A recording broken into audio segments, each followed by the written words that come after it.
Ladies and gentlemen, welcome into Podcast Room 303. Introducing one co-host with more nuggets than Chick-fil-A, Nick Morahan. Executive producer until we find someone better, Eric Washington. Nobody really knows what he does around here, Nevada Putnam. And now, the single greatest thing to happen to hosting in history, Jermaine Antonio Colon Mendez. On with the show. Ladies and gentlemen, welcome into Podcast Room 303, episode 244. Jesus Christ. I guess I'm not in the right mood today. I'm your host, Jermaine Colon Mendez. This is my co-host, Nicholas Morahan. And as always, we have with us the EPE and Nutty Putty, Nevada. On today's episode, we'll be getting into head-to-head, pop culture pick'em, top 5 superheroes to protect your city, a plethora of what the fuck headline submissions. It's been a good week for that. We'll get into a blind 5. I hope you guys are prepared for that. I didn't ask you a pre-show. And then we'll get into our first installment of the 2024 MLB Futures Series. It's time to shine, baby. That's right, ladies and gentlemen. It is March already. I don't know where the time is going. We'll be getting into the AL, NL Central divisions, better known as the divisions that don't spend any money and shoot to win about 85 games and make the playoffs. Without further ado, how are you doing this evening, Nick? I'm good, man. It doesn't matter how you're doing this evening, Nevada. I was doing good. Puck dropped with the Avs and dead things, and then TNT decided to take a dump on me and said, tough shit, blacked out. And then I got a notification that the Red Wings scored, but I just got another notification that is now a tie game. So we're down and up and down, but we're doing all right. All right. How you doing this evening, Eric? Good, bro. Good to be here. All right, that was pretty simple. Before we get into how Nick's doing this evening, I do have something that we discussed pre-show since Nick was late. So we've developed a Nick is a time suck parlay. And for every minute that Nick is late on recording days, he will put $1 into a bin. At the end of the month, the group of us will put together a parlay. And we will submit that parlay, and Nick gets none of the profits. It's what, 4 episodes a month? It's 4 episodes a month. My money's going into that? That is your money. We volunteered your money because you're very benevolent. Wow, that's gonna be like 100. That's gonna be like minimum 120. If I move a podcast, is that all? Is that 24 hours? No. Okay. It's the set day. Like today it was 6, and then you showed up at 6:44 because he had to be a father and work out and hit the wickets, right? Obvious things, but $44 has been submitted to the pot for the month of March. Oh, all right. Is there a minimum on legs? Each person could submit 1 leg. Okay, so it's going to be a 3 leg. Oh, it's going to be a 3. Do I get to? No, yes. You don't want. You want my submission? You are correct. It'll be a 3-leg parlay. Perfect. I'll finance it. You guys pick it. So, just to catch up on something, the challenge we laid down last week. The 4 of us thus far have heard crickets from the individual who decided to, talk his talk, it was very funny. Nobody's disagreeing that was funny, but the gauntlet was thrown down, and this individual did not want to partake, so we still do not have a bet submitted for him for this challenge. All right, I think actually, hold on. Where's that photo that I saved? While you're looking that up, though, I do want to give a shout out. We missed a very obvious one, and it was pointed out by Jerome. Great listener, always has great input and great feedback and gives us great ideas. So I appreciate you on that, brother. But last week's top 5 pop culture pick'em was top 5 guys top 5 things guys are doing when their girls' teams are out cheating. The obvious one that we missed was recording a podcast, which is something all of us do. So wanted to shout out Jerome on that one. Yeah, by accident. You're not muted, brother. I got you, Nick. But it sounds like somebody got bit. Whoops. Yeah, so we'll get into some of our main topics here. This one, courtesy of Eric. It's the greatest. Nick, you're still muted. That's the team. Crushing it, Nick. No, you're muted software-wise. I muted you because we heard someone get bit by a dog. All right, test. Yes, you're good. now. Perfect.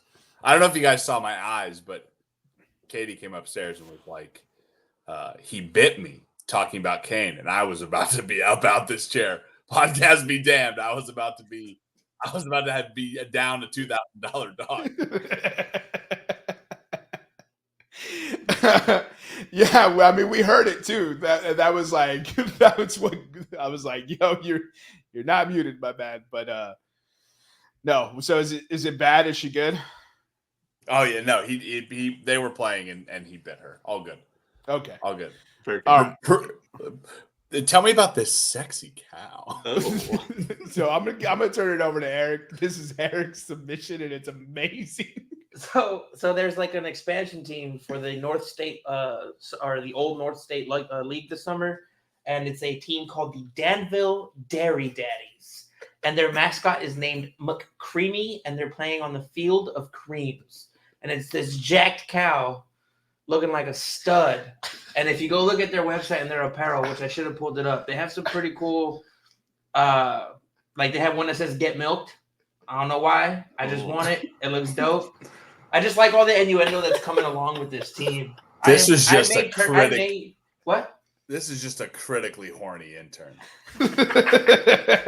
He's about to overload. Your reactor's about to overload if he doesn't slap this cow onto his shirt. This man needs to get pillowed ASAP. And then there's like so many, like they're the Danville Dairy Daddies, so they're the triple D's. And then you know what I mean? On his belt, he's got 2 D's, the double D's. It's just everything about this is just sexual and it's hilarious. And the Phillies might be replaced as the Phillies as my baseball team. I don't even care if they're not in the majors. This is what I'm rooting for. Eric, quick farm question for you. How do you milk a male cow? I mean, not in a good way. Not in a healthy Christian way. In a very secular way, I would say. If they do not serve ice cream through like some sort of system that comes out of an udder, I don't want it. Yeah. Oh, dude, Yeah, that I don't even is this in Danville, Connecticut? I don't even know where. I'll Look it up. I'll look it up real quick. I have There's their a lot of merch pulled Danvilles. up, and I'll show A Danville. Oh no. Oh yeah, Danville, Virginia. Virginia. Yeah, Virginia. It looks like. Oh, we might have an on-the-scene reporter. Oh, This is amazing, bro. Like I just cannot get it up. I Dude, might get this tattooed on me. the fact that my man, it's 4 hours away. Yeah, we're not gonna have an on-scene reporter. the fact that this guy is just yoked, right? He's just yoked without a 6-pack, so he still has the dad bod. He's giving him peak side eye. This looks like if Johnny Bravo was a cow. That's Yeah. Pete Kurt Russell right there. That's spot on. Oh my goodness, this is amazing! I can't wait till Eric gets this merch. When we go through the what the fuck headlines, I have the merch pulled up. We can go through it, but I'm gonna stop presenting this now. Let's go ahead and get into head to head, Eric. Head to head. All right. So last week was week 9. A little bit better of a week for the podcast overall, but still, if you're listening to the podcast model, you should be making money. Jermaine held true to the trend. He went 0-3. He took 2 NBA parlays and 1 UFC parlay, putting him at 3-24, down 13.11 units. Right where I want him. Hey, last year you weren't dead last for like 40 weeks, and then you came at the end strong and took over. So And I won both competitions. I made my fans, my 10s and 10s. I made them tons of money, and then I smacked you jamooks. if that's how you want to see it. And then Nick, God bless his soul, he finally put an end to the losing streak. with a live bet, Man City against Manchester United. I want full credit for that one. Putting him at 323-1 on the season, down 4.76 units. Although he has the same record as Jermaine, he hasn't taken as many. Or some of those wins have been pretty big wins, so his losses aren't that bad. Nevada went 1-2 last week. Some of those wins. One of those wins was a giant see win. If we can count them. 1, 2, 3, Nevada had this one this one wasn't as heartbreaking, right? This NASCAR one, he finished like 9th, right? Well, Yeah, it was pretty heartbreaking. I picked the winner and then backed out. And I was like, actually, I want this guy instead. It was pretty heartbreaking. Nevada went to the NASCAR pin, the bullpen. Pulled him too early. Motherfucker pulled Blake Snell in Game 6. Tragic.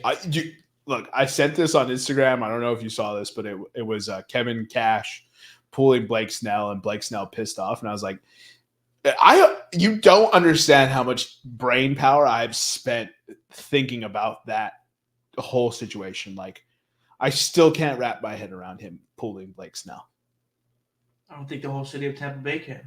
I like if I were to ever become a baseball manager, I'm a let him pitch guy. And I'm a let him pitch guy. Maybe in the first month of the season when guys' arms are still getting warm, I'll give them, 6.5, 7 innings. But if they're pitching well, that's a lot, Nick. Yeah, that's. He said when their arms are getting warm, I'm on pitching. Yeah, you don't get to throw a complete game if you're in the beginning of the season. But especially in the playoffs, in the World Series, you're coming out. If you're my star pitcher, you're coming out when you say you're coming out. I feel like, especially because he was dealing in that game, it wasn't like he was bad, right? Like, that's what I didn't understand. Blake Snell was working it. And here's the thing. Maybe I can be, hindsight is 2020 right now. And if you would have left Blake Snell in and Blake Snell gets rocked, but you live with Blake Snell getting rocked. He's your guy. And I don't remember what the score was. I don't have a photographic mind like that. But there's very few situations where Blake Snell is not gonna give signs of slowing down. Like, if Blake Snell gives up a solo home run and then gives up another double after that, you're probably like, okay, he's done. But Snell was dealing. Yeah, I don't get it, dude. All right, so just to finish off this head-to-head, Nevada 7-20, down 12.81 units, and then I went 2-1, putting me at 7-20, up 9.59 units. So keep famous, guys. The money's there to be made, so we're giving you the tip. Here's the problem. Betting among the four of us is an equilibrium. And I have been so cold on NBA, it's not even funny. I don't think I could throw. If you gave me a dart for every game, I couldn't pick a winner. Right? That's how bad I am right now. Right? If I just blindly picked, I couldn't pick a winner. Right? And it's because Eric is hogging all the good NBA bets. Give me my mojo back, Eric. Dude, I had the rest. I did the stats last year. You got up 9 units. Start to blow it, okay? No. Some of us are trying to make actual money over here. I'll see what I can do for you, brother. I'll see if I can share the love a little bit. That's all that I'm asking. That's all that I'm asking. All right, that closes. Why'd you remove it, Eric? Just for the next little rant, want everybody to see it. Yeah, I mean, can you put it back? Thank you. Yeah. All right. Pop culture pick'em. Let's get into it. Top 5 superheroes protect your city. Nevada, Eric, myself, Nick. Kick it off, Nevada. Super easy for me. Dr. Manhattan. All right. Good choice. For those of you who don't know, that's the blue guy from The Watchmen who has a pretty average dick. Yeah. It's a big dick. It's pretty average. For a white guy. Pretty huge. It's pretty huge for a white guy. All right, so I was having a hard time, but I want a good guy, like a real good guy, like pure soul. So I'm gonna go with Vision. Let me ask you this one question: does Vision have a soul? No, he doesn't. But that's what's up. He's got the Soul Stone. Okay. Yeah, well, Vision after he gets the Soul Stone ripped out of his head ain't so cool. Take a look at those comics. First of all, how I got this dude with the third pick is amazing. Give me Batman, dude. Oh, Batman's good. Oh yeah, overrated. He's already beaten Vision, and Vision doesn't know it. I'm gonna go Victor Von Doom. Sir, superheroes. Yeah. Oh, geez, I'll find the Hulk then. Don't get mad because you. Batman's not a superhero. If we're gonna get into this, he's What an do you arrogant mean? billionaire. Victor Von Doom is a better jeez. superhero than Batman. Next pick, I'm surprised this guy went as far. Whoever's attacking my city has to get through this. Victor Von Doom is a superhero, by the way. Superman. Dr. Doom is his name, my guy. Yeah. That What is about the not a time that hero's he name. saves the world from Reed Richards? He Saves the multiverse. he didn't. He stole the world and made it in his image. Yeah, but there's a point in there where you think he's saving it.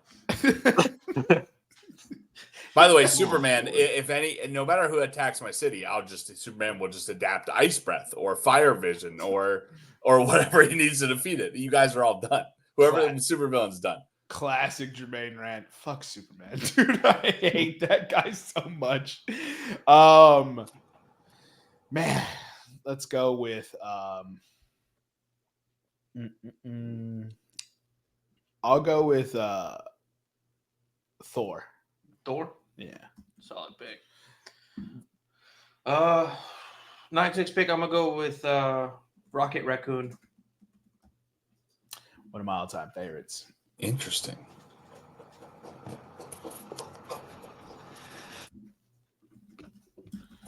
Nevada. All right.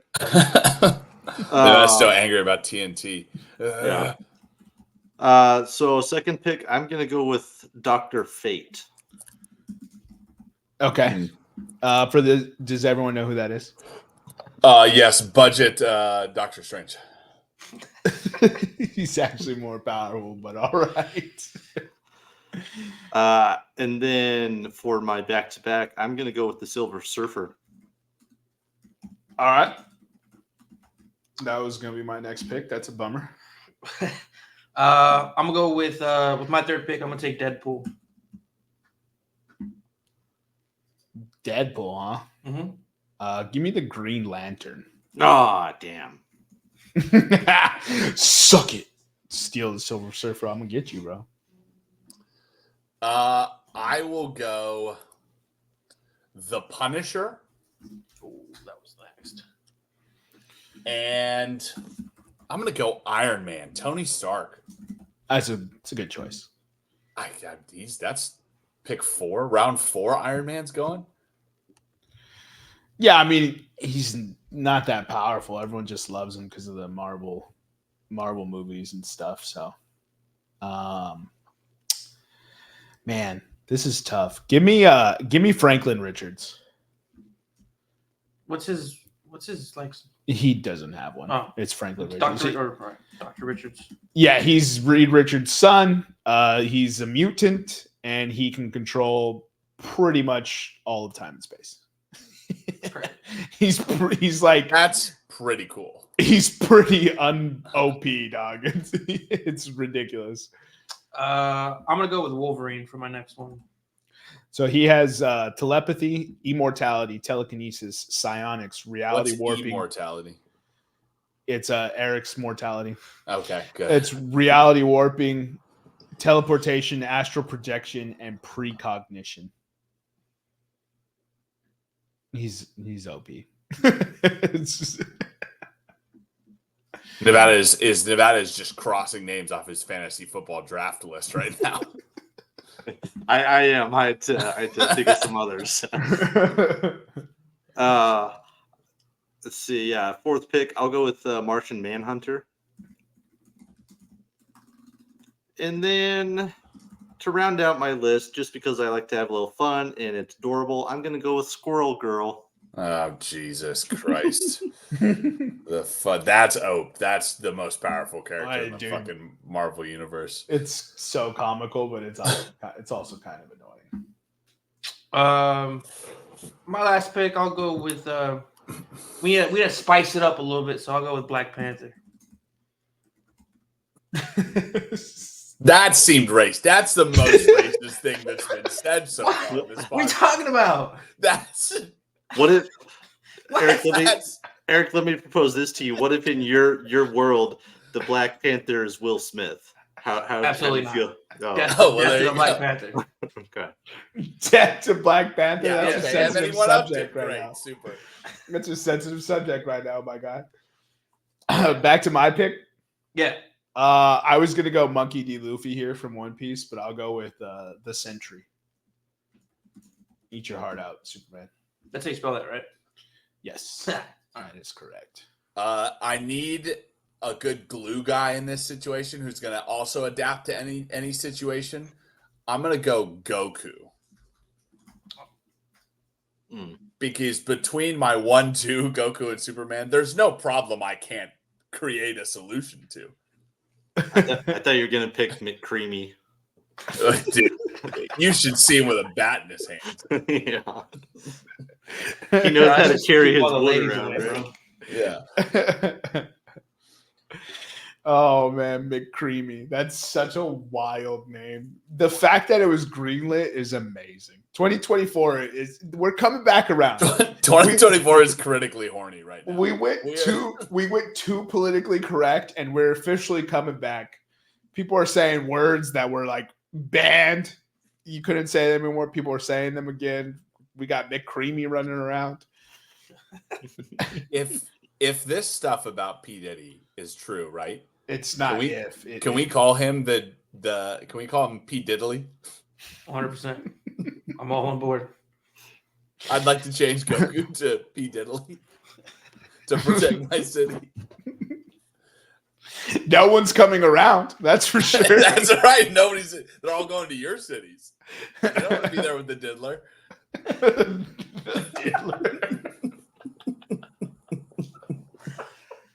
That's what we call a pop culture break, everybody. Oh, Eric, read the list back, and we'll move on to what the fuck headlines. So top 5 superheroes to protect your city. Nevada had the first pick with Dr. Manhattan, Dr. Fate, Silver Surfer, Martian Manhunter, and Squirrel Girl. I had the second pick. I went Vision, Rocket Raccoon, Deadpool, Wolverine, and the Black Panther. Jermaine had Batman, Thor, the Green Lantern, Franklin Richards, and the Sentry. Nick had the Hulk, Superman, the Punisher, Iron Man, and Goku. I'm surprised nobody picked Kirby, to be honest. From not Super Smash. Obviously, he has his own game, but I don't know why. Like every character in those universes, I'm just like from Super Smash Bros. Yeah, Dude, Mario. Look, if they do a shared universe like they're planning to with Mario and Donkey Kong and all these characters, if they don't end up with a Super Smash Bros. Movie, I will. Yeah, they have to. That'd be so They fun. They have to keep getting millennial money. The more money that millennials get, they have to up ways to get more millennial money. Yeah, I mean, if the ones after this Mario movie suck, though, I won't watch. Yeah. Mario was pretty good. Not bad. Mario was really good. I was shocked how good it was. After they changed Chris Pratt's terrible Italian accent. They were like, hey, maybe don't be so racist. Maybe I thought to be so racist. Oh, man, Chris Pratt. All right, let's get into the what the fuck headlines, Eric. You got those? Yeah, I mean, that was waiting for you to add it to the stream, but it's... Well, did it again, bro. That's why I said I was waiting on you. We'll start with the most recent one received. This submission was from Nevada today. German man received 217 coronavirus vaccine shots over a 29-month period, study says. For you math folks at home, that is 7.5 shots a month. Fox News is paywalled now? Is it?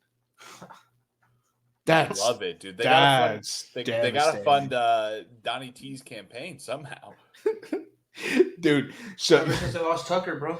that's probably right. Ever since they lost Tucker. I love how they're still trying to convince us that the dude's fine. 62-year-old man in Germany still has a functioning immune system. Bullshit. My immune system's garbage now. But you can't say that. This has to be the most genetically healthy man on planet Earth. He's 62. 7.5. Jesus. 7.5 Shots a month. a month. It's wild. What was he like? Listen, why do I have to get the vaccine shot if this guy is protecting all of us? Yeah. He's What- protecting 217 people. I'd like to change my pick from the Sentry to this guy. This guy, yeah. Either he's going to be a villain's worst nightmare in terms of he has so much corona in his body right now, or nothing can hurt him. He's immortal now. That, by the way, for those of you watching on YouTube, that is Mark Wahlberg, and it is not the German man who got all these shots. I don't know why that video about the coronavirus pandemic causing a disconnect about Mark Wahlberg is on. I don't know because they need to make money and they need you to click on stuff. All right, let's get into the next submission. Nevada sent this one as well. Chicago had a day of no shootings for the 7th time in the past 5 years. Now, to be fair, as you can see on YouTube, we assume they're saying shootings, but it is spelled SH***TINGS. So when I first saw this, I thought, okay, shootings. But then I thought, well, are they saying shittings? Did nobody shit in Chicago for the 7th time in 5 years? That's a different problem. Yeah. That's not a good headline if that's good. the case. Yeah, things are going wrong in Chicago, or they might be going right. I don't know, because of those asterisks, we'll never know. Just to put that to quantify that for you guys, they have no shootings every 260 days. Is it on a specific day? No, I mean, hopefully not. No, that would be every three. 300. That's probably one of the dumbest things I've ever said. That would be every 365 days if it was on a specific day. Okay, all right. Eric, is there a way for us to bet that? So then why are you giving us these stats? All right, my bad. Just kidding. No, my bad. Now, 260 days is a wild number. That is a good point that the comments are making, though. Why censor it? Now it does look like you're saying shittings. Right? Well, it's because all these stupid, you can't say suicide, you can't say kill, all this little shit now that Eric! Come on, bro. Steph Curry is the greatest active shooter of all time. Oh, Jesus. Eric, quick, say something racist. Citywide constipation record. I don't know. I like Steve Kerr a little bit better. No, I like his son. Have you ever heard of him? Dude, stop, bro. Stop. Do you guys know Steve Kerr's son's name? Yes. No. What's his son's name? Nicholas Kerr. Yeah, I gotta love that. Yeah. There's no way a cerebral guy like that did. Steven. Steve. Whenever he speaks up about and I'm like, he should say stuff for racial equality and stuff. But whenever he speaks up, I'm like, but what about Nick? All right, let's get into the next what the fuck headline. Nevada also submitted this one. Nevada's been on fire this week. Shout out Nick's alma mater. NC State swimmer. Go Pack. What was his name? Lloyd. I missed his name again. Lloyd. Video's just playing. Yeah, it's something Lloyd. So essentially he set his best swim time in the 1650 freestyle. Qualified for nationals. Owen Lloyd. And won the ACC title.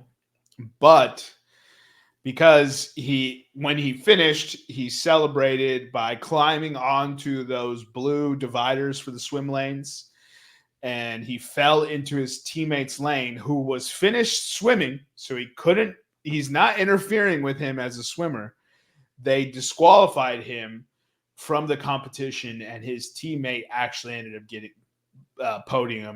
getting top spot on the podium instead. So his name is Kenneth Lloyd. You imagine working You imagine working that hard to make nationals. This is what you've worked for.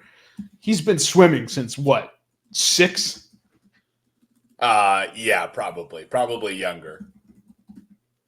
It's just crazy. But it's what you expect from people from NC State. You know what I mean? Yeah. What, winners? No, idiots. 1 and 2? No, Both 1 and 2. No, idiots. You have second place who got a default first place, and a DQ is what you get from NC State. Where was the Colorado State swim right here? We don't swim. Okay, well, They- there you go. We're not close to any water, so They don't swim, especially not in the ACC. very true. Dude, I just feel bad. Sorry, I found another website because I was trying to find a picture of the judges that disqualified them to see if they were like, Karens or anything. You were gonna go bully him. weren't I you? was. I was gonna bully the fuck out of him. But this first comment, it's this lady with pink hair, and she says, "I think he should be DQ'd. What's wrong with waiting until all the swimmers finish or climb out and celebrate?" And then she got ripped apart. Like, just in the comment section. Everyone's like, clearly you don't know shit about winning. Clearly you're not competitive. Like, that's not really the question here, though. The question is, what's wrong with celebrating if it's not impeding other swimmers? Like, yeah, people rip her apart. Which, I mean, it's just, yeah, it's wrong that they took that away from him. It's wrong for something that minute or minuscule, I should say. If you're watching on YouTube, I love how we're talking about this pink-haired lady as he's realizing he got disqualified. And then his teammates just thumbs down. Like, you couldn't have timed this any better, dude. I was hoping the judge had a pink hair or something. My man swam, by the way, 1650 is just over a mile, and he swam it in 15 minutes. I can't even run a mile in 15 minutes. Oh, that's good, dude. That's beyond That's hard. heartbreaking. It's heartbreaking. Yeah.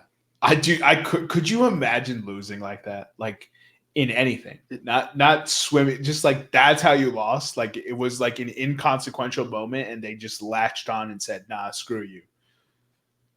It's bullshit. We had one a couple weeks ago too. I can't remember what it was, but it's some other bullshit disqualification for someone. Although I do have to say, if you guys are watching this on YouTube, go watch this video, because his teammate gives a fire press conference. Bro. No anything.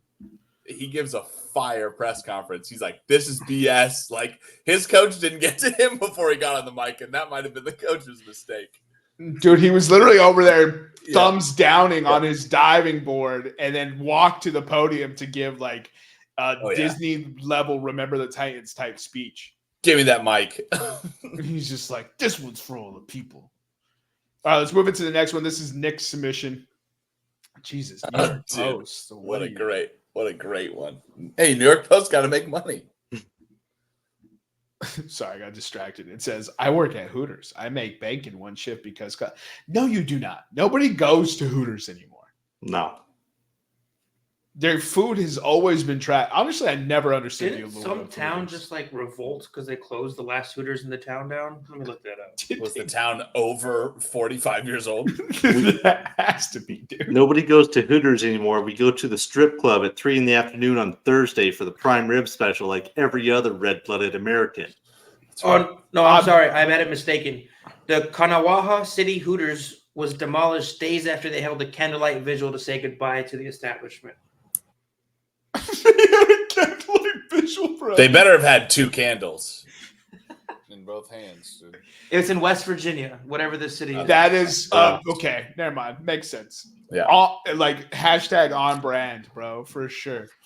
Next headline: Mom loses $800K disability case after photos emerge of her winning tree throwing competition. Sheila, you had one job. I said, don't throw trees until after your case. Before we get into it, like, this has got to be dumbest person ever Hall of Fame, right? This is unbelievable. The fumble. The fumble of the bag here. Before we get into the details of this, what immediate questions do you have just from the headline? Just one letter. Why? My question is, how big and heavy are those trees? Who the tree throwing competition? Have you ever heard of something so preposterous? They are Irish, so it tracks with the Irish. Yeah, we have. God, can't remember what town it is, but we have a fruitcake throwing contest, like a shot. You put, can't like call them that anymore. They have a month now. Nevada. Dude, I was about to say, I was like, you guys are throwing people? Man, that joke made Eric leave. Yeah, he did. Eric has to take a lap. Eric got the heck out of there. Down yourself off, son. He's sweating now. I had to compose myself right there before the FCC Eric was or whatever. shaking for the joke. Eric had one of those moments where he's like, too many jokes.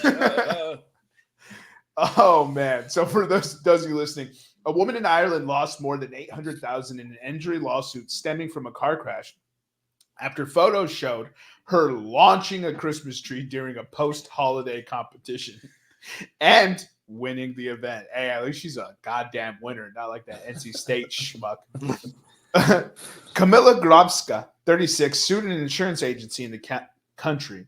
RSA Insurance. I don't know. I was thinking IRA. After IRA insurance. Dude, my brain went IRA. I was like, God damn. After a 2017 car crash, she claimed caused her debilitating neck and back pain that prevented her from holding down a job for 5 years. Bro, she didn't even have, but she wasn't working for 5 years. She was banking on this payout. Grobska is a mom of two from the town of Ennis in County Clare. I guess just Ireland. Irish media reports the car accident was the result of someone hitting Grobska's car from the rear and allegedly left her unable to carry her young children or complete household chores. She quit her job shortly after, received disability payments, and argued that her previous and future lost income totaled more than $500,000, according to the Telegraph. Newspaper reports, however, soon surfaced as Grobska competing in a Christmas tree throwing event on January 8, 2018, nearly a year after the accident supposedly left her with disabling pain. Dude, the photo. For those of you on YouTube, look at the height on that goddamn Christmas tree. It's a dude. 5-foot spruce tree. She's hucking that. Just imagine the the researcher at the insurance company who found this photo and just the excitement that he or she got. Just the yes. How much money did the IRA give him? I mean, sorry, RSA. Probably nothing. His insurance company sucks. My favorite part of this whole photo is she's wearing pants that say, I just can't. You right? can. Which is on brand for her saying, I can't pick up my children. I can't do chores. I can't hold a job. Dude. Nick will know this. I've always maintained that the best way to get back in shape to hold your kids is to huck trees. It's one of the hills that I will die on. It's a miracle cure. You've always told me. You've always told me it's a miracle cure. It always helped you after your debilitating back injury. You're back on your feet in 3 months. No time. Does she hang this plaque as a reminder of all the money she lost? Oh my God! She's Where's got she gonna hang it? She doesn't have a job or money. She's gonna huck it up on the wall, Eric. How's she gonna pay for a house? She's gonna hang it on that spruce tree. She's gonna You'll huck it be through the living wall. under the tree she was tossing. Eric, Does it say how much she won? Eric, if one day a spruce tree comes through your living room, we're gonna know who hucked it. Yeah, right. Goddamn Grobska! The IRA. Look at this photo. It gets better. That is an amazing shot, bro. I want to know what the record distance is that she Listen, we love to idolize Michael Jordan and pro athletes for doing amazing. Kirk Gibson for doing amazing things while injured. Why is this woman not in the Hall of Fame? This woman is disabled, bro, and she's hucking a Christmas tree. She's clearly showing you she is enabled. There's no such word as disabled in her vocabulary. That woman is. It was a very large natural Christmas tree. It's being thrown by her in a very agile movement. I mean, textbook form, follow through on the release, elbows tucked. Yeah, one leg firmly planted in the ground. I have a question for you guys. Seeing this photo, what do you think would be the best way to huck the tree? Do you palm the stump to help launch it like a shot put, or are you just? Because it doesn't look like she was palming the stump to get that last little bit of air under it. I'd say I palmed the stump. By the way, the one thing that Jermaine did, the last sentence that Jermaine did miss, or second to last sentence, is she said she was, quote, trying to live a normal life. Now, I don't think things might be different on the Emerald Isle, but my normal life doesn't involve hucking Christmas trees as far as I can. I barely want to put it outside my front door for people to collect it. If I get in an insurance case that drags on, I'm not leaving my house without like the neck thing that goes around your neck. I'm investing in a hover round. Yeah, 100%. Yeah, I'm buying one of those disabled vans, like for sure, dude. Yeah, I'm billing it to them this whole time. This is absolutely bonkers that they didn't report the distance she threw that tree to win. I'm trying to find it, but I can't even find the name of the competition. Do you think the prize money was $800,000 and it was just a wash in the end, or it was probably $1 million? It was like, well, fuck that disability case. Yeah, there's no prize money. All right, last one. Phillies scrap dollar dog night. Cite unruly fans as tipping point. Classic Philadelphia. RIP. This is just more evidence that the Phillies are going to win it all, right, Eric? Yes, 100%. Leap year. They've done something horrible to the fans. We will get our revenge and win a World Series. Just pure rage. Rage. And back to the Danville Dairy Daddies. Oh. They call them Otterbots, dude.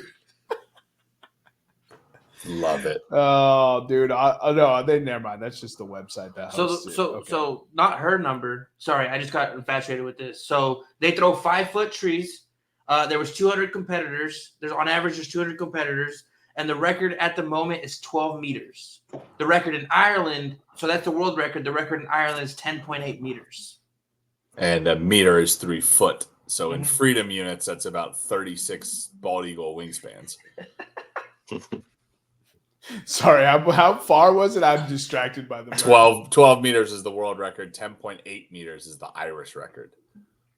Over 30 feet. That's an impressive shot. Set by Grobska, obviously. What not pictured in what we showed on YouTube was her discus spin up. So there's 4 techniques that can be adopted: a flinger, a flipper, a hurler, or a launcher. Nah, dude. That's like my sex game. That is your 4 moves, yeah. Mom, if you're listening, I'm sorry. Oh, bro, this is amazing. Eric, you need merch stat. I want one of these headbands, dude. I will be getting merch, dude. I will be decked out, and I'll be getting a tattoo of them probably. Yeah, so for context, like, get milked. Skim is small, 1% is medium, 2% is large. Eric, you need some creamy. I don't care that you don't wear a 2XL. Just you got the creamy size. God, they really did go all in on this. Dude, I don't like the way that cow's looking. The side-eye gets me every single time. No, sir. No, I really hope you guys are watching on YouTube. This is amazing. Look at this. That's a fire shirt, though. The double D belt buckle gets me, dude. That's a good shirt. Oh, man. Bro, it's the best mascot in sports. Dude, hard to argue, bro. The only one that I think would contend with it didn't come to fruition, but when Seattle was making their team, somebody mocked up a whole merch line, and there's still some merch you can buy, and they call them the Rain City Bitch Pigeons. And it's a pigeon wearing a rain hat. Rain City Bitch Pigeons is good. Jesus, that's amazing. All right, take us into the blind five. We still got a lot of show left. Gotcha. Blind five. First one. Austin Powers. Oh. What are the Nick's not even paying attention. Look at this schmuck. Are these man, what's the actor's name? How am I drawing a blank? Mike Myers? Mike Myers. Mike Myers movies? The original Austin Powers? Yeah. The original. I love Austin Powers. I'd say 2. I'm with 2. I like 2 as well. And comedies don't hold up. It still holds up as a comedy. Some comedies don't hold up. Austin Powers is fire. Eric hates it, of course. On brand. Eric, I appreciate you staying on brand. I really do. I don't think him and You don't have to justify it, buddy. It's okay. Stay on brand, dude. Him, Jim Carrey, Will Smith. They all suck, dude. Just him and Jim Carrey. I just think they're overrated. And Will Smith. No. Yeah, Will Smith. Don't go off now. We keep our list separate. And okay? Star Wars. We keep our list separate. Oh, you do hate Star Wars too. Good point, Jermaine. No, I love Star Wars. Anyway, proceed with the blind Yes. cocksuckers. All right. Yo, it's Mr. Whoa. Cocksucker. Yeah. Second one is going to be Spaceballs. I like Spaceballs, but I'll put it low on the list, I think. What, 4? Yeah. 4. 4. Mike Myers wasn't in that. Mel Brooks? Did Mel Brooks do Austin Powers? No. No, I don't think so. Alrighty. Next one will be Scary Movie. The original one? Jesus Christ. Yes, sir. I don't even know. Is Demi Moore in all these movies? I don't think she's in any of them. She is in Austin Powers. Demi Moore? Demi Moore? No. I might go 5, honestly. Which one are we doing right now? Scary movie. Scary movie. What thread are you guys pulling on? Rob Lowe movies?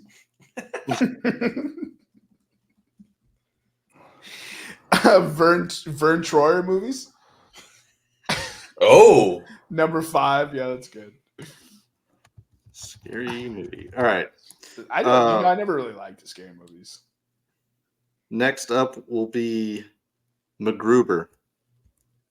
God damn it. I wasted 5. Yeah, MacGruber is trash too. 3, I guess. We're going to have to. God, Yeah. that movie's so trash. Fire Lines, though. Good memes. 100%. All right. And in your number 1 spot is going to be Tropic Thunder. Yeah. Okay. Oh, I'll allow it. I'm good. I'm good with that. All right, Nick, we got to figure out the through line here. Did you guys just pick some like obscure person? Is this Is Corey? Tom Cruise in all those movies? No, dude. Mhm. Corey Burton. Who don't know. who directed these movies? Top Cats. Who directed them? Why can't I find that? Director Mel Brooks. John Candy. Is he in all of these? No. No. Man. Vern Troyer might be a good one. Tropic Thunder. Ben Stiller. I don't know, man. No. Matthew McConaughey. This is like a terrible list of movies, though. Yeah. I don't know. What is it? Those would be spoof or parody movies. Oh. Oh. Wow. Oh, You guys thought way too hard about this one.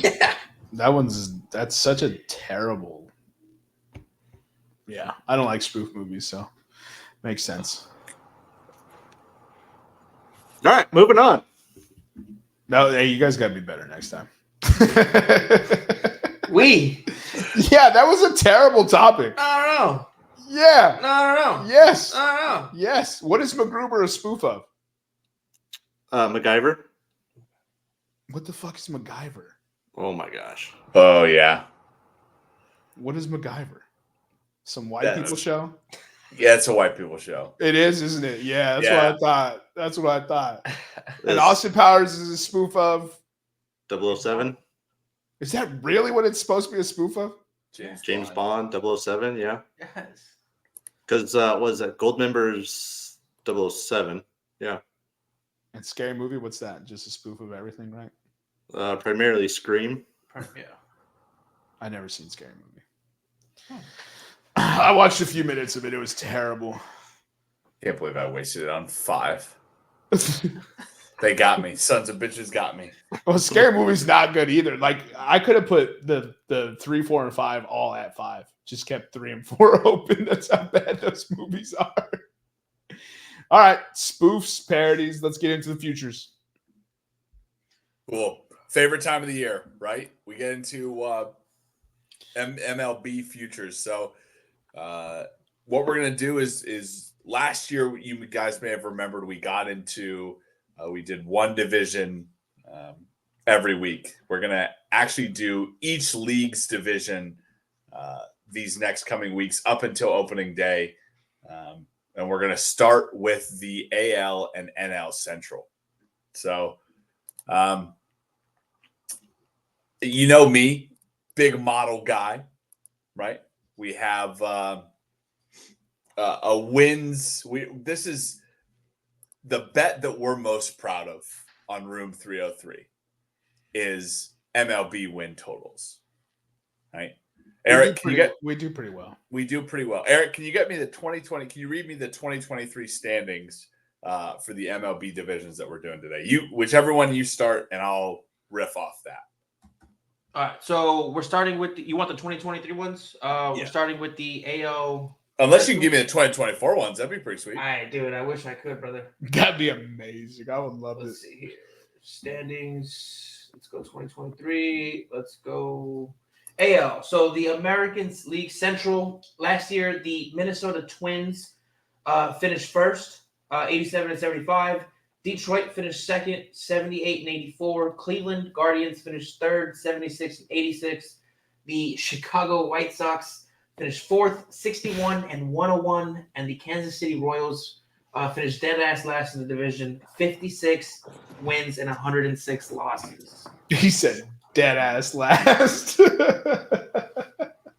So we'll start from the top here. So Minnesota Twins, like Eric said last year, great team, 87 wins. They were actually a little bit unlucky last year. They were so we go by a theory developed by Bill James called the Pythagorean luck theorem, which basically means for the amount of runs scored and the amount of runs allowed, how many wins should that team have had? So when I say Minnesota was 6 wins under, it means they should have won 6 more games based on luck. Everything normally averages out, regresses or progresses to the mean. So based on that, they should have won 93 games. Minnesota, though, has not been great in free agency this year. So or in the offseason. So they've actually lost 7 wins in the offseason, which basically offsets what they're doing. Their big signing, if you want to call it big, in free agency has been Josh Staymont. I'll give you guys $30 if you tell me where he came from. Which former team? Yeah. Cincinnati. No. Kansas City. Yes. We'll take a case off. But that's their biggest signing, $950,000. They lost Sonny Gray to the Cardinals. They lost Kenta Maeda to the Tigers. They lost Tyler Mahle to the Rangers. They lost Emilio Pagan to the Reds. Carlos Santana went to they did sign Carlos Santana for $5 million. They lost Joey Gallo and they lost Dylan Floro. In terms of trades for Minnesota, they did get a trade with Seattle that brought them Justin Tapa. And they did make a trade with the Giants that brought them Anthony DeScafalana from the Giants. But not a great offseason for the Minnesota Twins. The great thing about the Minnesota Twins and this division is they don't have to be great, right? Detroit is not good yet. Detroit is not good. I won't say yet. Cleveland is not good. The Kansas City Royals are not good yet. And who knows what's going on with the White Sox right now. So that's what I will say about this division and the Twins. We'll move into Jermaine, what are your thoughts on the Twins offseason so far? It might possibly be one of the worst in baseball, but it's the best in this division. Yeah. that is saying something. That's how unbelievably this division just exists in baseball to collect money. Yeah, because they can't have 25 teams. and that's it's basically perennially been this division. Yeah. Yeah, that's why we're doing this one since and for the record, we hold all rights to change our over-unders and for these win totals should one of these teams sign Blake Snell or Jordan Montgomery or any of the other free agents out there. But this is not a pro Scott Boras podcast. This is not a pro crybaby millionaires thinking that they should be paid more based on previous contracts that have done nothing but fuck baseball teams. So, yeah, I understand. Chris Bryant. Best third baseman in the league. Yeah, dude, I just don't understand, and I'm glad that they haven't acquiesced to his requests for these absurd amounts of money. That being said, I will take Minnesota under 86.5. I think they're going to win 85, and I think they're going to win the division and therefore make the playoffs. By default.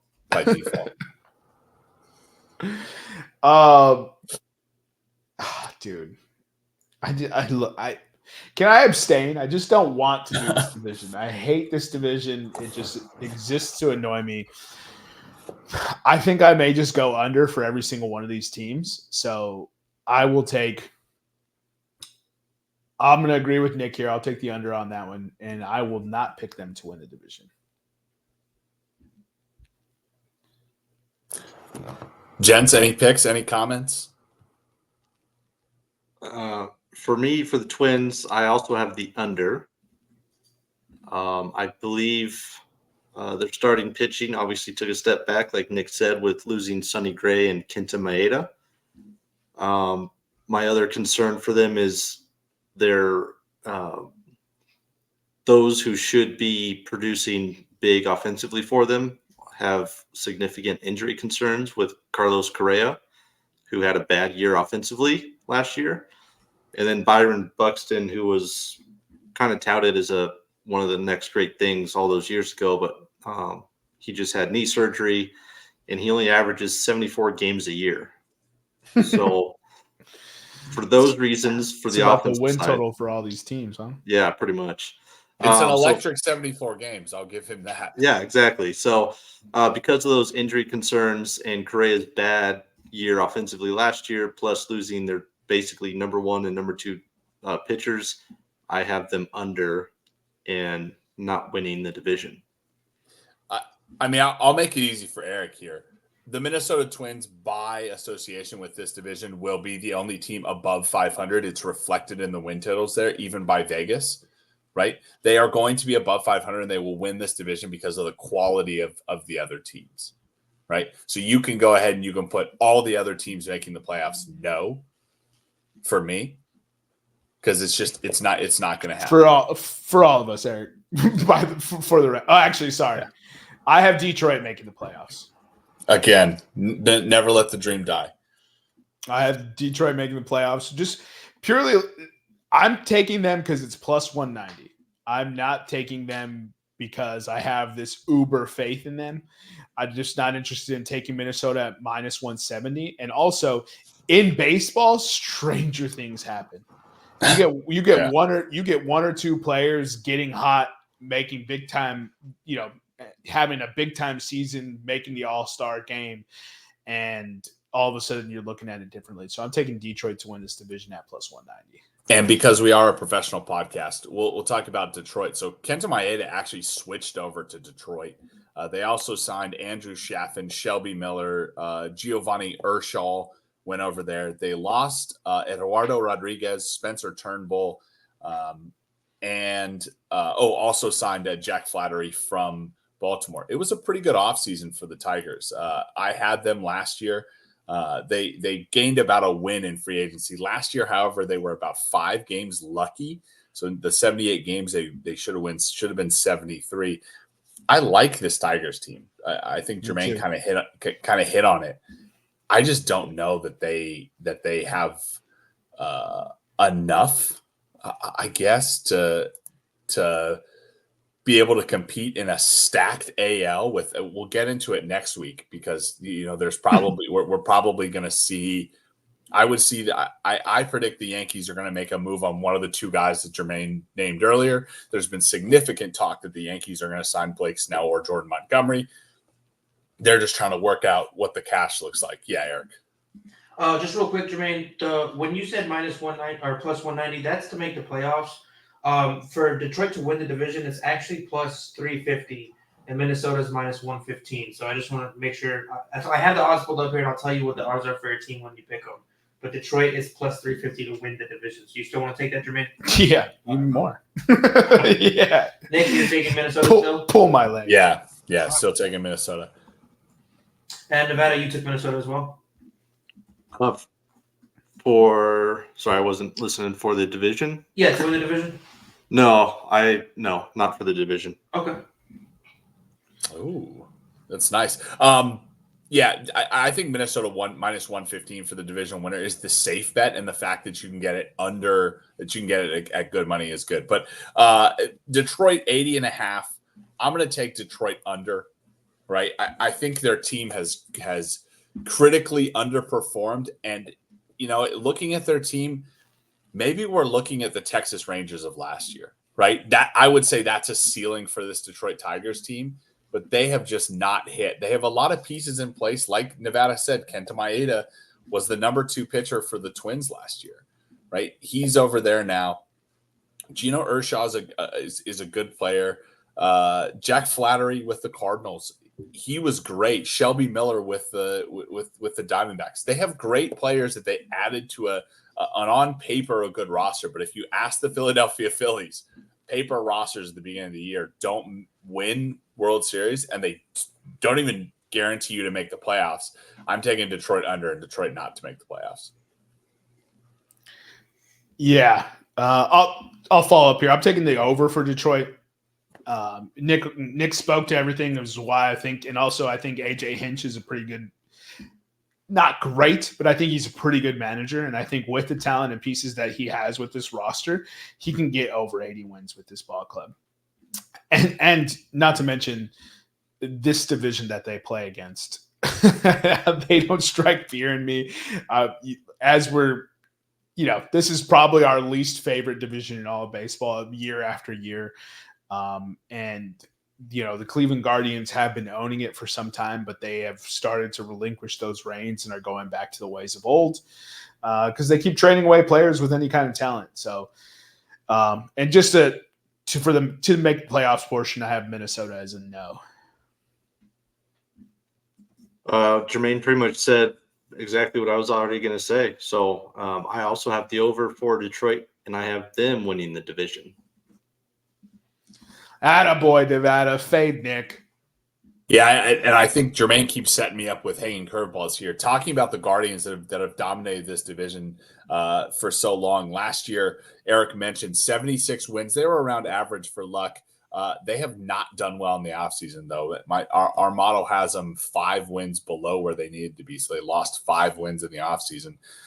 A lot of that is coming from the fact that Cleveland is seeing their roster get older, and they're trying to get value for these guys before they leave, and they also didn't really do a lot of signing, right? So Cal Quintrell was a trade. They traded him away to Colorado. They traded Enyel De Los Santos to the San Diego Padres. Lucas Giolito was a late season rental. He's gone. We'll get into that in the AL East episode. They might have dodged a bullet with that. Ronaldo Lopez has gone to Atlanta. That's a huge loss. Atlanta signed him for $10 million a year. Zach Plesac is gone. Eric Haas is gone. They brought in Austin Hedges, who's not a very good player. Carlos Carrasco is back on a minor league contract. I don't know what they're expecting to get out of him. 2016 Carlos Carrasco, I guess. One can hope. One can hope. Noah Syndergaard is still kind of pending right now. I think his market value is too high for a guy that didn't perform last year, but they lost him last year, who's still a guy that can eat innings for them. And then they also signed a guy, Ben Lively, and he $750,000 contract. I have the Guardians at 73 wins this year, so I'm going to take the under, and I do not have them making the playoffs. Nevada, thoughts on the Guardians? I have the under for the Guardians. I think their offense lacks a lot. Their best players are their number 1 and 2 pitcher with is it Bibee? I always want to say BB. Bibee and Bieber. Yep. Tyler Beebe. And then who knows what's going to happen with their new manager, Stephen Voigt. He's a total wild card. He has no managerial experience, just a former player. So that could be obviously a massive wild card. But as it sits now, not under. Really a great former player, by the way. Yeah, under, no playoffs. Yeah, so I think this is the year that they trade away Bam Bam. So I honestly think 73 is not something they're going to get to. And and so I'm going to go under, and I might be picking this team to finish last in this division, even with the White Sox. Ooh. Yeah, there's one team that we haven't mentioned yet, and we'll get into it right now, the Kansas City Royals. Kansas City last year, 56 wins, not very good, finished dead last in the division. 8 wins actually below average in terms or 8 wins below based on where their luck would have them at. That's at 64. They've also done pretty well this offseason, adding about 4 wins. Those 4 wins have come in from adding guys who this is how Kansas City and kind of small market ball clubs get successful, is you get guys who performed well at their positions at bigger teams, but probably were cut out because of playing team and those big playing time. And those big teams could sign guys who are better at their position. So you look at a guy like Chris Stratton and Will Smith coming from Texas, late season rentals, Seth Lugo, Michael Wacha coming from the Padres, Garrett Hampson coming from Miami, Hunter Renfroe and Adam Frazier coming from Cincinnati and Baltimore, respectively.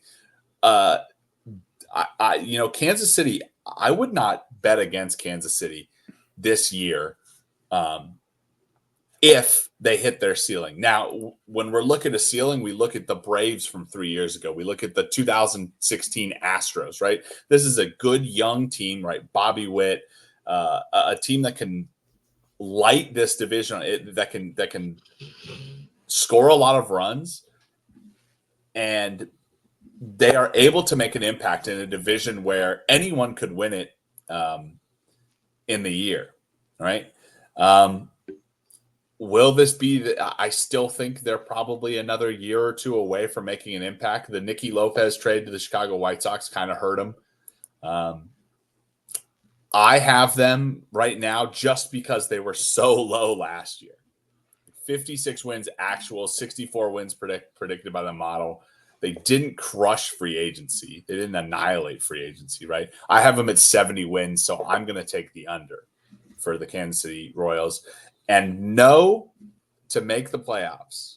But if you have, after all of our betting special is done, and you have a little bit of pizza money left, $5 or $10 or whatever you want to bet, or $1, that Kansas City plus 425 to make the playoffs.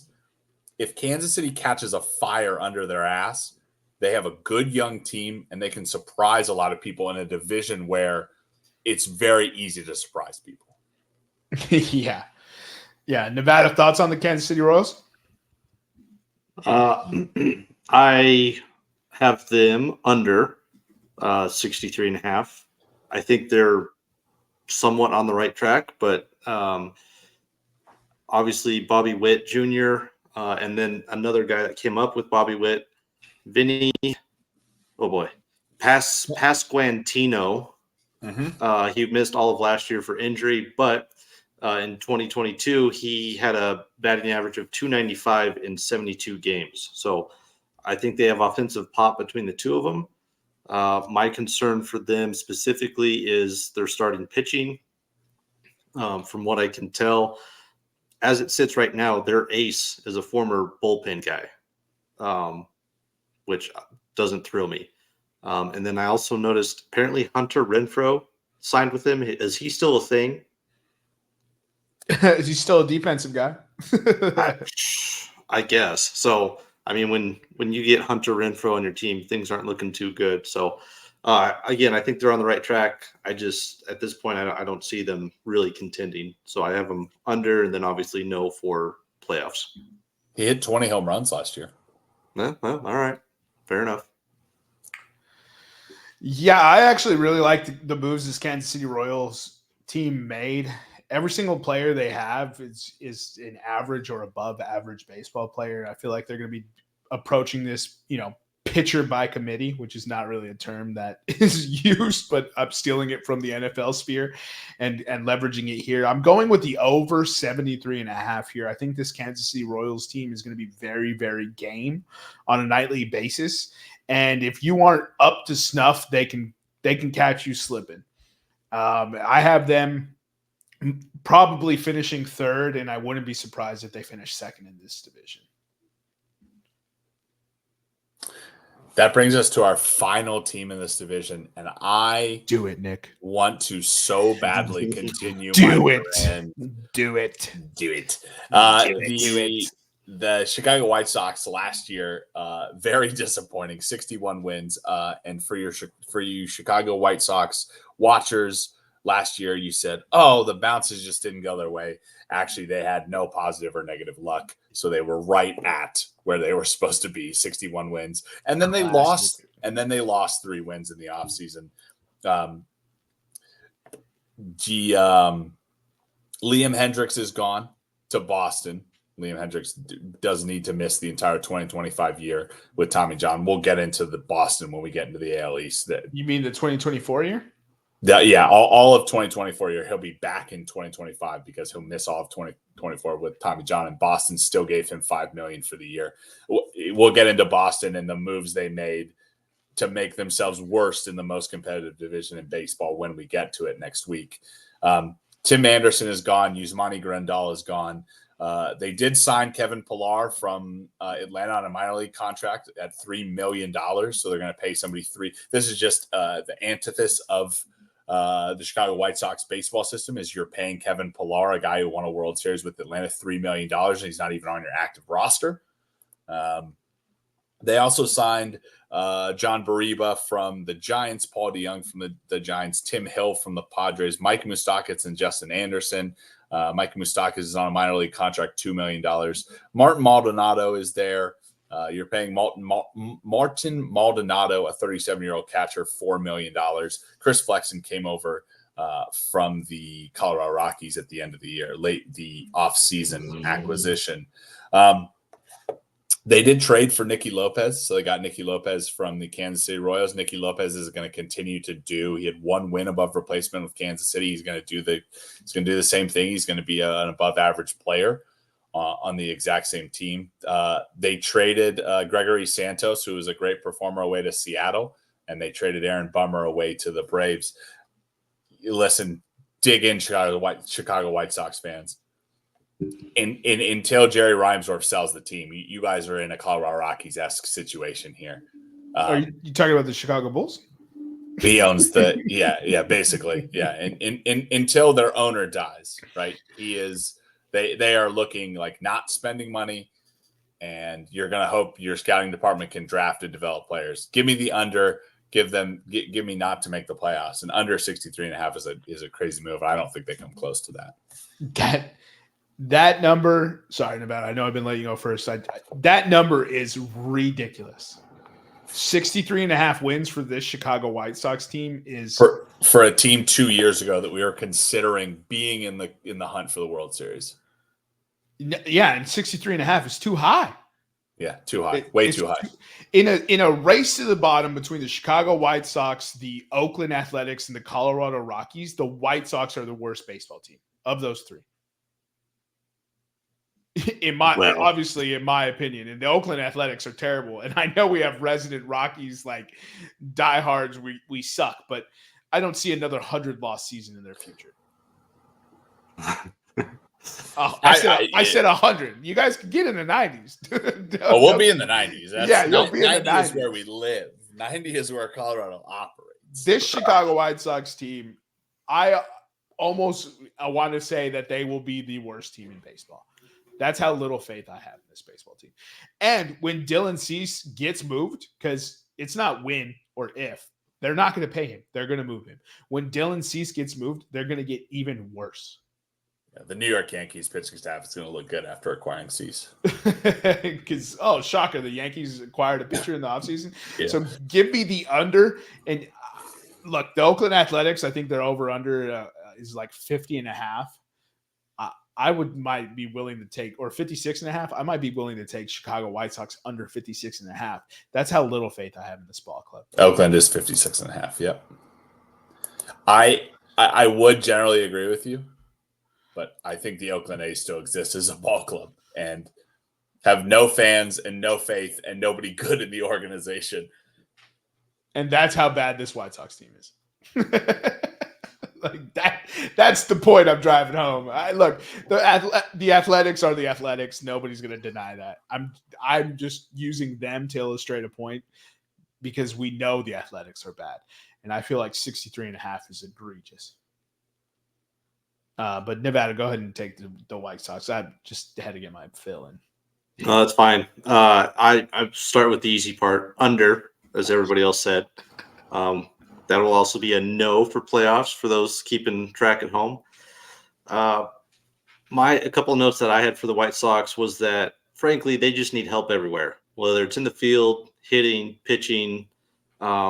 This stat kind of just hammers home the point how bad, especially their bullpen is. Last year, they had 10 players earn a save. Would you like to guess how many saves the team had last year? 10.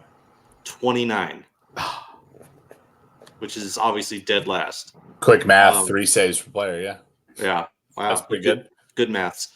The only small bright light that I will give the White Sox is that they did get rid of a lot of their front office staff, which was a point of contention last year when all the stuff came down that maybe there was a shit culture there.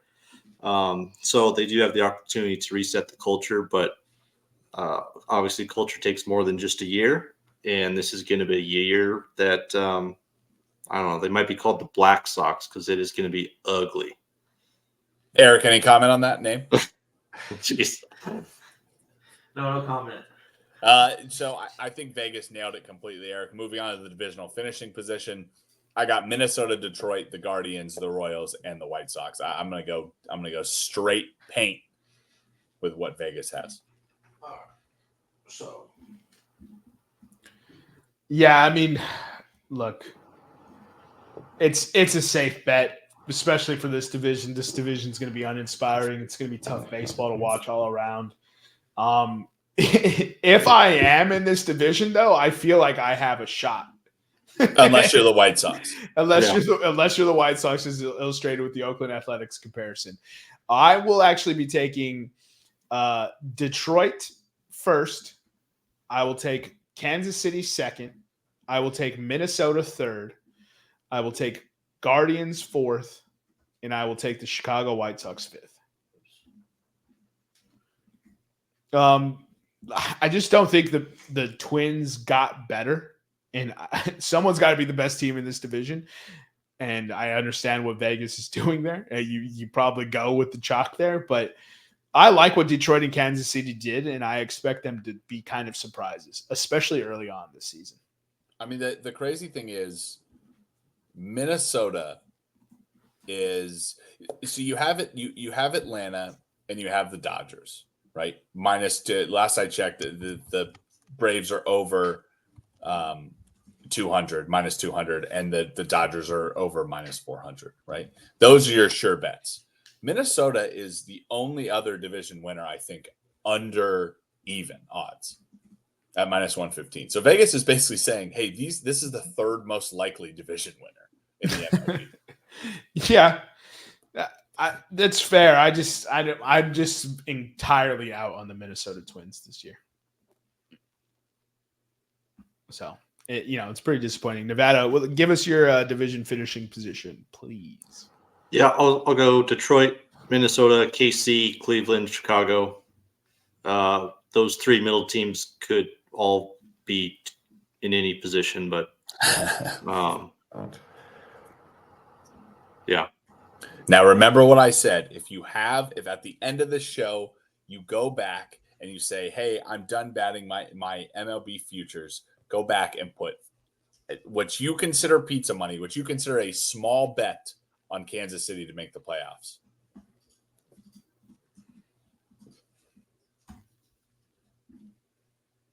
Yeah. You said Kansas City to make the playoffs? Yeah. Plus 425. I love it. I really like Kansas City and Detroit this year. I don't know why. I shouldn't like it. I think it's probably because they're in this division. You put them in any other division, and I'm like, nah. Yeah. Under, next, get lost. But this year, I think I'm taking that. I'm riding that. I mean, obviously, I don't think I am riding that. So, yeah. So for my straight trifecta, I obviously have Detroit, Cleveland, Minnesota. Nick has Minnesota, Detroit, Cleveland. Yep. So yeah. And Nevada has Detroit, Minnesota, KC. Detroit, Minnesota, KC. Love it. All right, let's move on. Hold on 1 second. Eric's saying something. So Detroit, Cleveland, Minnesota on the trifecta is plus 1,500. Minnesota, Detroit, Cleveland is the favorite at plus 600, and then Detroit, Minnesota, Kansas City plus 1,500 as well. Yeah, that's pretty good. It's pretty good. All right, Eric, can you read me the standings for the NL Central? Yeah. So last year, Milwaukee Brewers finished first, 92-70, 9 games ahead of the Chicago Cubs at 83-79. Cincinnati Reds finished third, 82-80. Pittsburgh Pirates finished fourth, 76-86.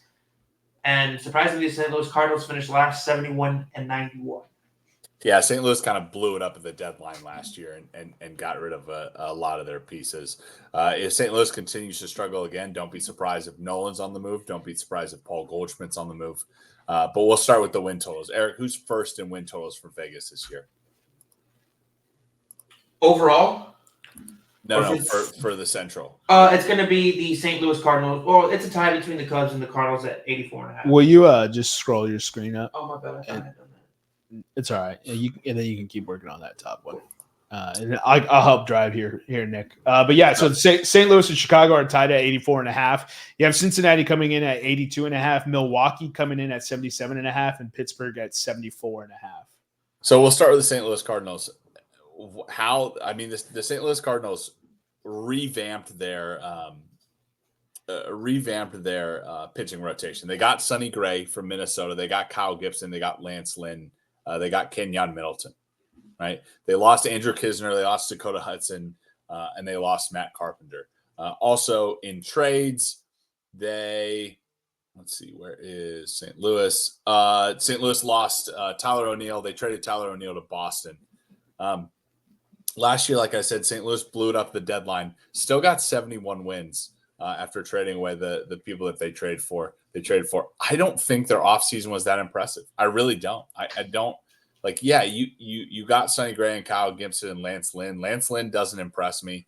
Kyle Gibson, okay, he was great on the Baltimore Orioles, and was good facing the NL East, and that's good. And I mean that can go against him. Paying him $13 million for a 1-year rental is kind of good. And Sonny Gray is Sonny Gray. He's a dominating pitcher. We saw this last year, didn't we? Right? They had the same offseason. That's correct. St. Louis going into last offseason, the 2023 season, we talked about their rotation. We talked about how good their rotation is. Tyler O'Neill is gone from that lineup. They still have Nolan. They still have Paul Goldschmidt. This is the same team. Setting them at 84 is insane to me, right? I'm hammering the under. It was one of my first bets. St. Louis is not making the playoffs, right? That no at minus 115 is awesome. Who did they sign, right? The Vegas is looking at the signings they made. And if you compare their signings across the board, they had the same team coming into 2023. And they underperformed and blew it up at the deadline. I would expect to see it again from this team. Yeah, I think I agree. There. Nevada, thoughts on St. Louis? Yeah, I'm not as jury on St. Louis as Nick is, but I also don't think they did a lot of great stuff to help them out. Like Nick said, Goldschmidt and Nolan, they're going to be driving the team. And they very well could blow those two up and get them traded and reset. The one guy that they brought in that's always been a pain for me and Nick is Brandon Crawford. But Brandon Crawford is not the difference to get them to the playoffs. So I have them under and missing the playoffs. Let me ask you this. Did Brandon Crawford have a down year last year? No, Brandon Crawford is 37 years old. No, but he was a San Francisco Giant. So he's good 1 year, bad 1 year, good 1 year, bad 1 year. So was he good last year? Let's see. Brandon Crawford. He's in here somewhere. He was bad last year, yeah. Uh-oh. So maybe that's why Vegas set the line at 84.5, and maybe I should take the over. Absolutely not. Fuck the Cardinals.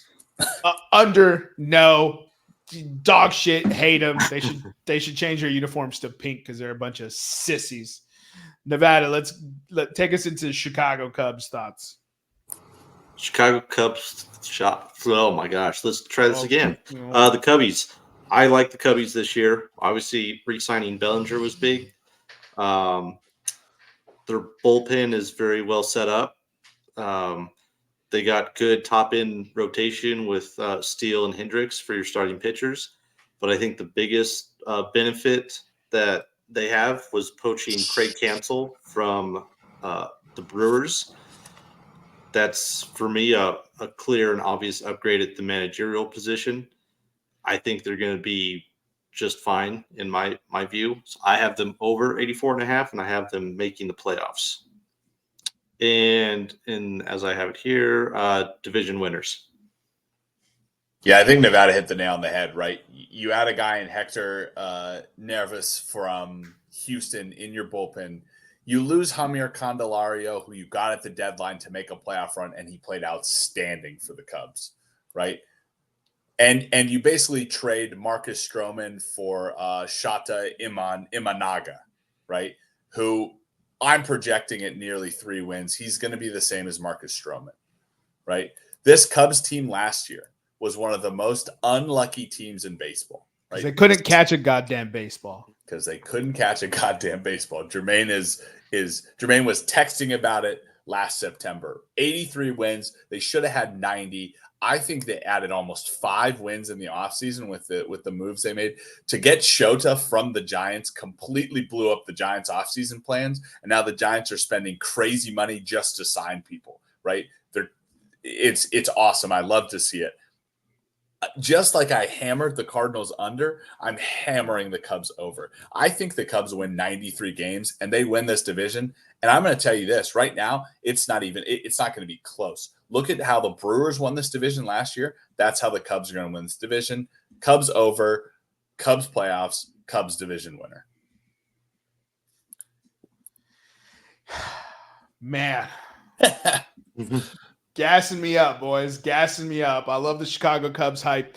I do think we're relying a lot on a lot of unproven talent. That's one of our strengths right now. Our bullpen and farm system is fantastic. Imanga should be good, right? Should be good. There's always that concern that maybe he struggles to adapt in his first year. I like the over for the Chicago Cubs. I don't think they got worse by any means. But one or two of these prospects that they're going to rely on pretty heavily has a bad season, and it could send this in the wrong direction. Justin Steele, I think, is going to be in the Cy Young running again. I don't think he's going to get worse. And he's, and now Kyle Hendricks doesn't have to shoulder quite the load that he has with how well they put together this staff. I'm actually taking the over, yes, to make the playoffs, and I am not picking the Chicago Cubs to win the division.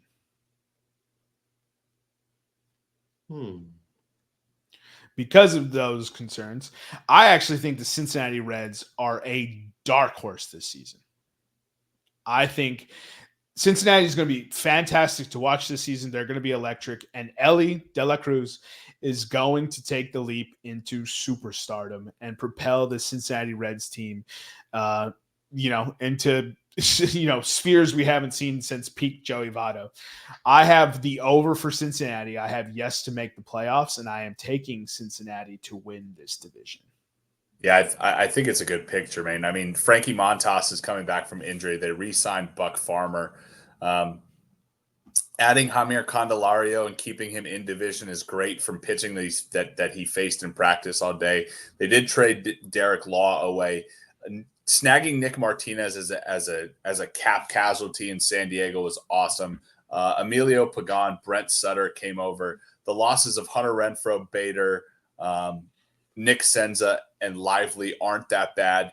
And if you really want him to come back as a veteran to inspire this league, Joey Votto's not retired yet, right? And has been very public on social media and saying that he's not retired and he's ready to come back. My concern is that the Reds were very, very lucky last year, right? 5 wins above where they should have been. And they only won 82 games, right? Yeah, they had a big improvement in the offseason. I have them right now winning. I think they're going to be over this 82.5, but I don't have them making the playoffs, unfortunately. I think they're going to be 4 games back. And I'll save who they're 4 games back from until the reveal. Nevada. I am also high on the Reds. Like Jermaine said, Ellie De La Cruz is going to take up being the face of the Reds now that Grandpa Votto is gone.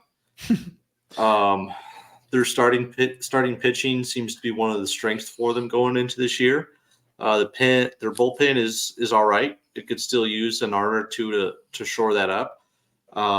But there's a lot of positional players that are right now being underrated, but they very well could make a name for themselves this year. I have them over 82.5 and making the playoffs.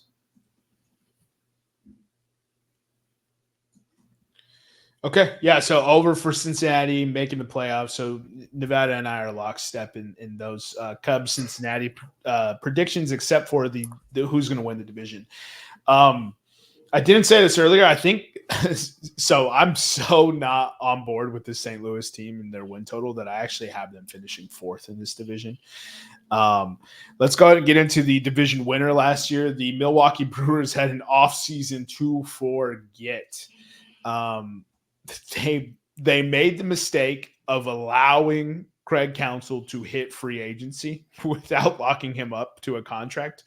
Arguably one of the best managers in baseball, who extracted maximum talent from this Milwaukee roster that we faded year after year after year. And this is the year that the fade is going to be correct. So I actually have the Milwaukee under, and I actually think the Milwaukee Brewers finish last in this division.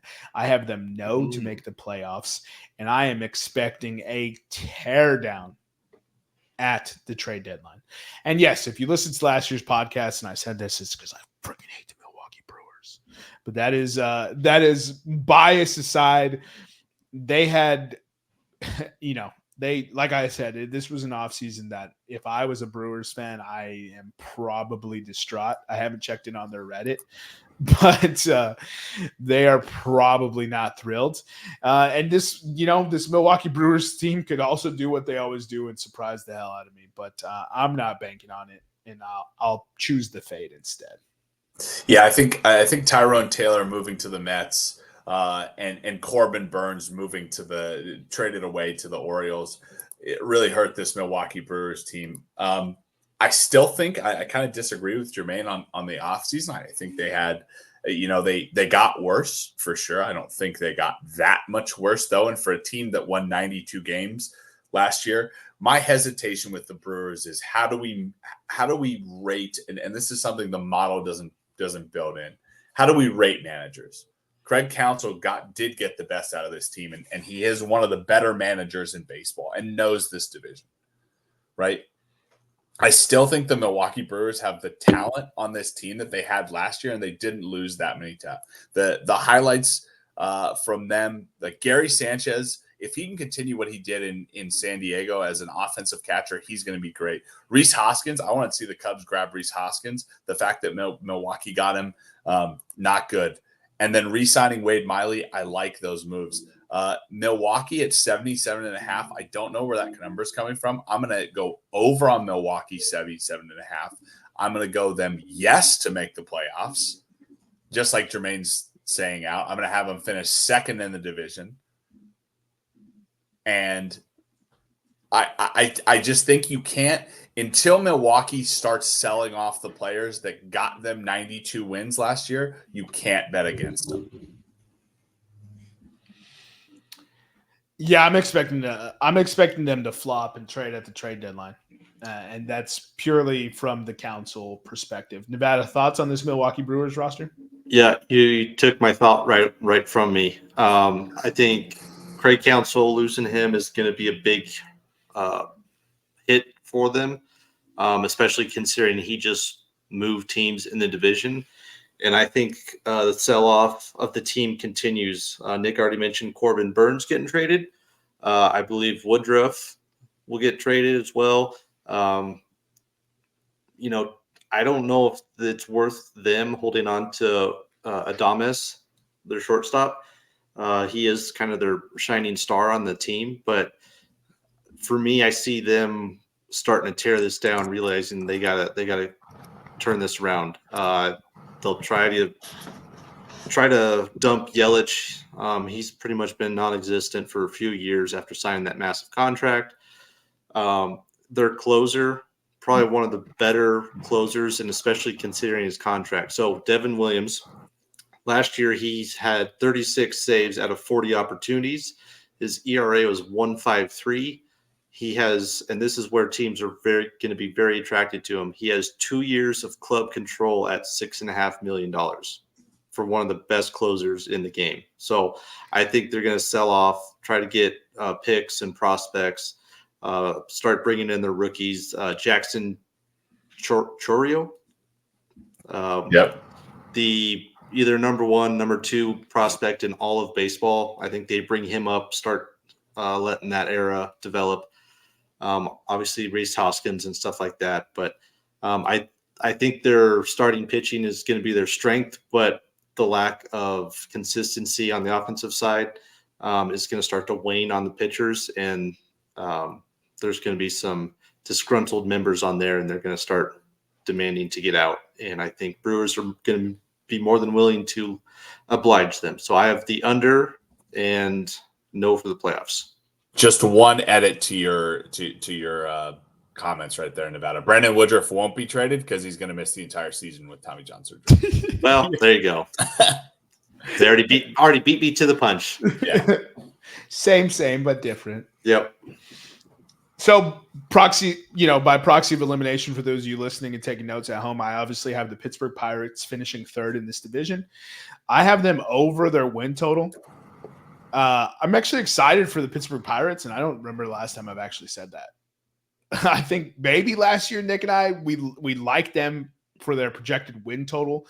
I'm pretty sure we were. I think it was like 60. Yeah, we were all over Pittsburgh smashing that win total. The 74.5 is more in line, and I think Pittsburgh is going to continue to develop and take some steps forward that, it's unfortunately won't get them into the playoffs. So I have them not making the playoffs, but it's going to present an interesting, dichotomy for this division, because these teams are as much as we're saying Cubs and Reds are that good, this is actually going to be a freaking crazy division to watch all year. These teams are all pretty good, right? They're going to be. You don't want to see these teams on your schedule, that's for sure, because any given night they can definitely whoop that ass. And I think Pittsburgh's going to have one of those good seasons, and they will go into the 2025 season with this momentum, depending on their offseason of, hey, maybe Pittsburgh has the chops to make some noise, similar to like an Arizona Diamondbacks-esque last year. Nick and I were all over that win total. We told you to bet them to make the playoffs because we thought that was I don't know if we picked them to make the playoffs, but we said you should probably bet them to make the playoffs because they are an interesting team from that perspective. And I feel the same way about this Pittsburgh Pirates team. I love the Pirates, right? And, right. And the only knock that I can say against them, they had an outstanding offseason. The trade for Marco Gonzalez from Seattle was awesome. Seattle was just selling to try to get Cap.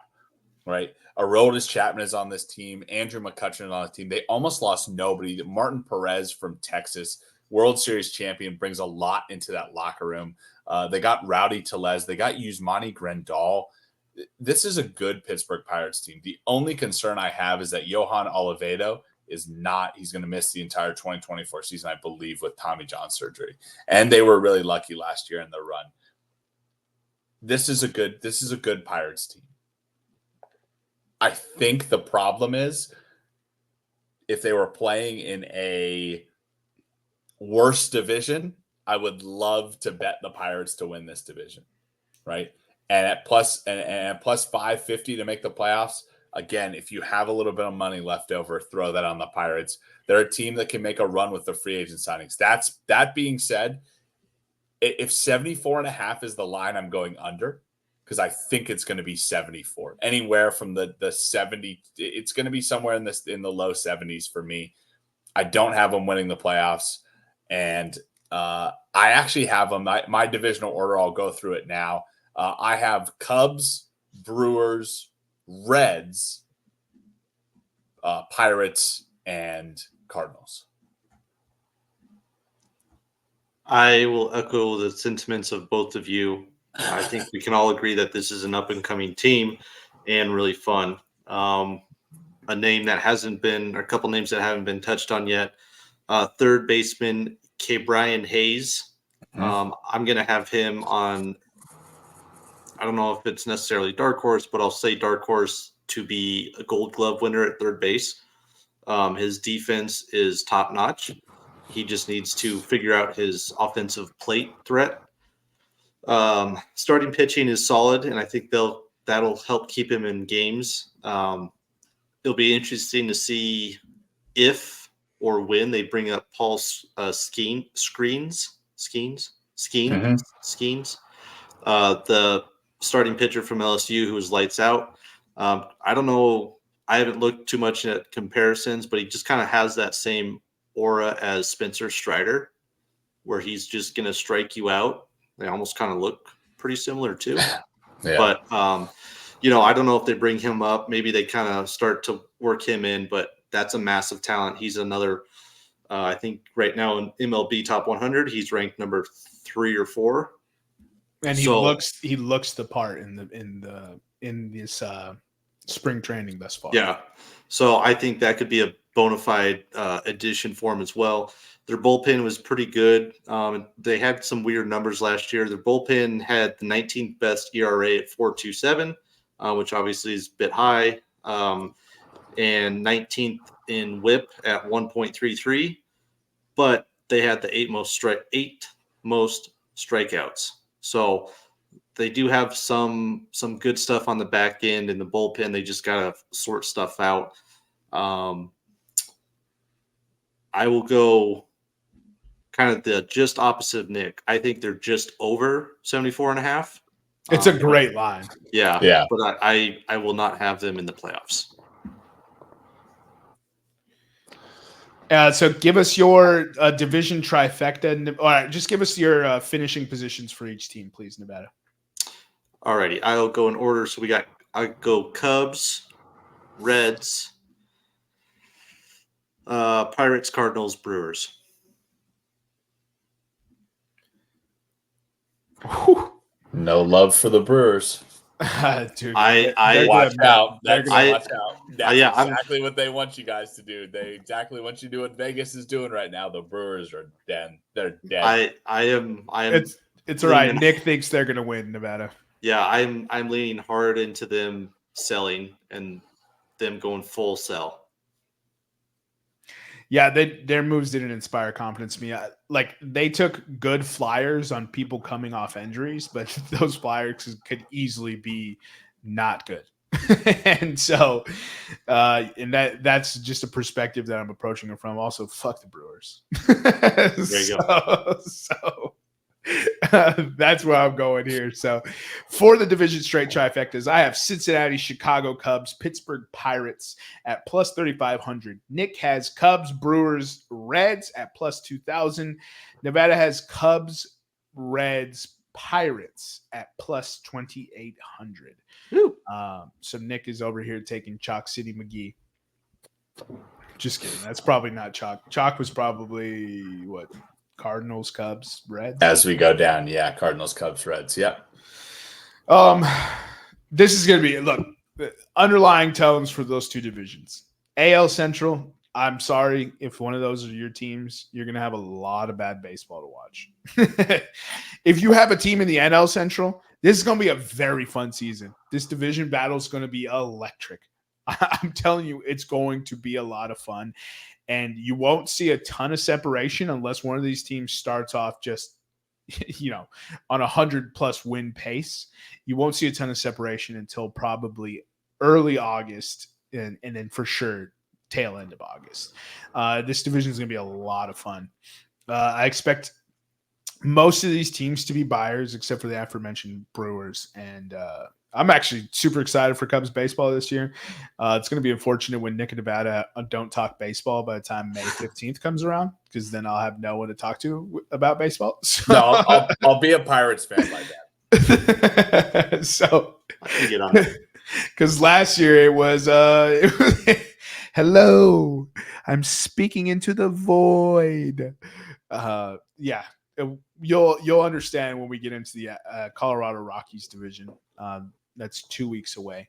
So for those of you who are taking notes for some of these futures, let us know how you do in your futures. Let us know what you agree on, what you don't agree on. And next week, we'll be getting into the AL and NL East divisions. Hopefully by then we have some clarity on that piece of shit that is Scott Boras and any client that he has. Until then, do you guys have anything else for the 10s and 10s? Nope. For myself, Jermaine, from Nick, for Nevada, for the EPE, we'll see you next time when you come on down and step into the room.